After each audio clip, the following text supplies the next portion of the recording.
Assalaamu calaykum waraxmatullaahi tacaala wabarakaatu dhammaan asxaabteena youtube-ka channel ku xiran baarka 252 waxaad kusoo dhawaataan muuqaal cusub aan kaga hadli doono kooxda kubadda cagta Barcelona kulan ka tirsan horyaalka La Liga ayaa ciyaari doontaa waxay u bixi doontaa kooxda Valencia.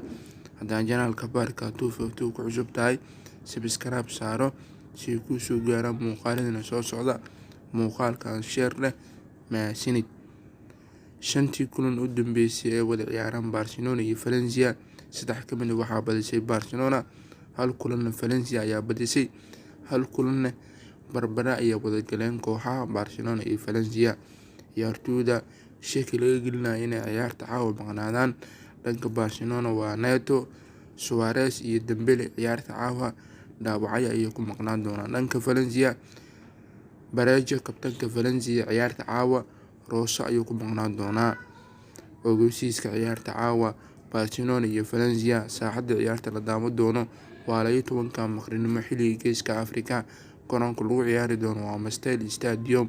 soo saadaale ciyaarta xiisaha badan Barcelona iyo Valencia. shaxda macquulka laga yaabo in kooxda kubadda cagta Barcelona ay kusoo gasho waa Stegen, Roberto, BK, Umtiti, Jordi Alba, Busquets, Rakitic, De Jong. weerarka waa Griezmann, Ansu Fati iyo Leo Messi. fadlan haddaan channelka baarka 252 ku cusub tahay subscribe saaro.